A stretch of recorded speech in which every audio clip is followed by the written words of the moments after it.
नमस्कार, मी संजय भोकरे. आपण पाहताय जनप्रवास लाईव्ह. राष्ट्रवादी शरद पवार, राष्ट्रवादी अजितदादा विलिनीकरणाचा विषय पुन्हा ऐरणीवर आलाय म्हणायला हरकत नाही. परंतु त्याच्यामध्ये एक महत्त्वाचा मुद्दा आहे. जयंत पाटील आणि शरद पवार यांच्यामध्ये बराच वेळ चर्चा झाली आणि ह्याच विषयी विलिनीकरण करावं की न करावं ह्या चर्चा आता बाहेर आल्या. परत विलिनीकरणाचा विषय कोणी आणलाय? भारतीय जनता पक्षाशिवाय हे कोणी करू शकत नाही, हाच मुद्दा आहे त्याच्यामध्ये. आणि विश्लेषणाचा पण हाच मुद्दा आहे की आत्ता का घाई झाली आहे परत विलिनीकरण करावं. कारण याच्या आधी भारतीय जनता पक्षाला फार काय त्यांच्यामध्ये त्यांचे जे वरिष्ठ नेते म्हणजे महाराष्ट्रातले मुख्यमंत्री देवेंद्र उर्फ देवाभाऊ ह्यांची पण काही फार इच्छा नव्हती एकत्रीकरण व्हावं. आणि वरच्यांची पण दिल्लीश्वरांची म्हणजे अमित शहा असतील, पंतप्रधान असतील, पवारसाहेब मध्ये दिल्लीत भेटले, सुप्रियाताई बरोबर होत्या, सगळ्या चर्चा त्यांच्याही झालेल्या आहेत. पण त्याच्यामध्ये चर्चा ज्या झालेल्या होत्या त्या राष्ट्रवादी शरद पवार यांनी त्यांचे खासदारासहित पाठिंबा द्यावा आणि मग विलिनीकरणाचा विषय सुद्धा त्याच्यामध्ये आलेला होता. या आता वरिष्ठ पातळीवर ज्या चर्चा झाल्या ते बाहेर यायला लागले.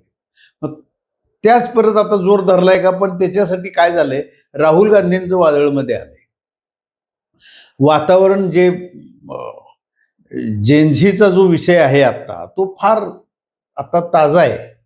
आणि दिल्लीत जे दिपकेंचं आंदोलन जे झालं, धर्मेंद्र प्रधानांचा राजीनामा झाला आणि वातावरण जे बदलतंय त्यामुळे जयंत पाटील असतील, जितेंद्र आव्हाड असतील, ते सिनियर मंत्री होते ना आणि शरद पवारांचे अतिशय एकनिष्ठ, त्यांना विचारल्याशिवाय तर काही निर्णय होतच नाहीत. परंतु हे दोन रोहित म्हणजे रोहित पवार आणि रोहित पाटील, आर पाटलांचे सुपुत्र, ही सगळी काँग्रेस राहुल गांधींच्या पाठीशी गेलं पाहिजे.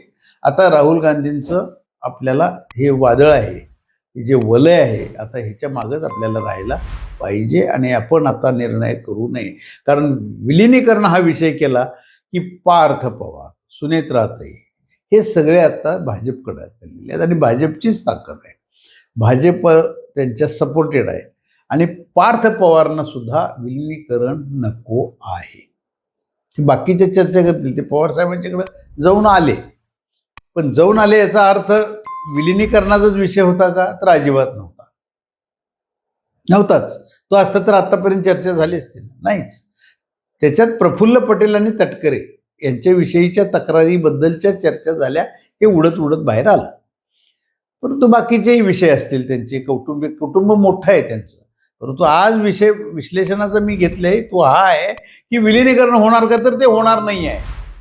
जयंत पाटील, जितेंद्र आव्हाड आणि दोन रोहित यांचा प्रखर विरोध आहे आता. कारण वातावरण बदलतंय आणि आपण त्याच्याबरोबरच गेलं पाहिजे, ही त्यांची ठाम भूमिका आहे. पण सुप्रियाताई या तटस्थ आहेत. सुप्रियाताईंना अजून मंत्रिपद असं डोकावतंय त्यांचं.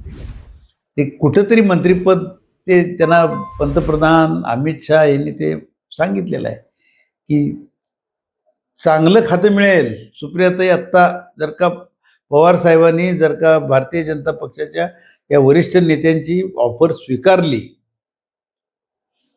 तर मंत्रिपद चांगलं मिळेल.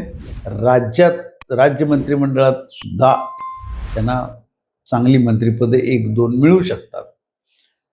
परंतु नाही ना, दोन रोहित पवार तर आक्रमकच आहे, नाहीच म्हणतात. नाहीतर आम्ही निघालो, आम्ही भारतीय जनता पक्षाबरोबर येणार नाही. आणि आता जयंत पाटील सुद्धा आता उघड आता भाजपच्या विरोधात भूमिका घेतलेली आहे. कारण त्यांना सुद्धा वातावरण कळालंय. ज्येष्ठ नेते, ते अभ्यासू आहेत. जितेंद्र आव्हाड तर आक्रमकच आहे, त्यांना कधीच भाजप मान्य नाही. आणि ते कायम कसं बोलतात भाजपच्या विरोधात, किती सडेतोड विधान भवनामध्ये, आपण विधानसभेमध्ये सगळं बघितलेलं आहे. पण त्यांचं पत्रकारांना कशा मुलाखती होतात. त्यामुळं हे आत्ता परत विलिनीकरण होऊ शकत नाही. का? तर ह्यामुळे त्यांचे चाललेत. पवारसाहेब म्हणतात तरी बघा काय विचार करतो. आता हा प्रस्तावच भाजपकडनं आलाय, करा. आणि भाजप मग इथं पार्थ पवार आणि सुनेत्रा वहिनींचं काही चालणार नाही. भारतीय जनता पक्षानं ठरवलं तर त्यांना हो म्हणावंच लागेल. आणि प्रफुल्ल पटेल आणि तटकरे हे भारतीय जनता पक्ष काय म्हणेल त्याच्या बाजूला जाणार. त्यामुळे विलिनीकरण भारतीय जनता पक्षानं करून घ्या, आपल्याला सगळे एकत्रितकरण करू. कारण वातावरण आता भाजपच्या विरोधात बऱ्यापैकी दिसतंय ना. मग अशा वेळेला पवारांची ताकद आली आणि हे पण एकत्र आले आणि आपल्याबरोबर राहिले तर भारतीय जनता पक्षाला ते चांगलं आहे. खासदार आहेत ना शरद पवारांच्या त्या ठिकाणी, 8 खासदार आहेत त्यांचे, खासदारांची ताकद मिळाली परत. तर अशा पद्धतीचं हे राजकारण चाललेलं आहे आणि ह्या चर्चा होत्या आहेत आणि ह्या होतच राहतील. पण आत्ता शरद पवार राष्ट्रवादी गटातले हे ज्येष्ठ नेते आणि हे 2 युवा नेते मात्र अजिबात तयार नाहीत. त्यामुळं सुप्रियाताई ह्या तटस्थच राहिलेल्या आहेत. त्यांना धड इकडं नाही इकडं नाही अशी अवस्था आहे. ते अमित शहाची पण चांगले आहेत, पंतप्रधानांची पण चांगले आहेत आणि इकडंही त्यांना पाहिजे आहे. म्हणजे ह्यांनाही तोडता येत नाही ना. शरद पवार नाही तर अवघड आहे. ही मंडळी नाराज झाली आणि काँग्रेसकडेच ही कललेली आहेत.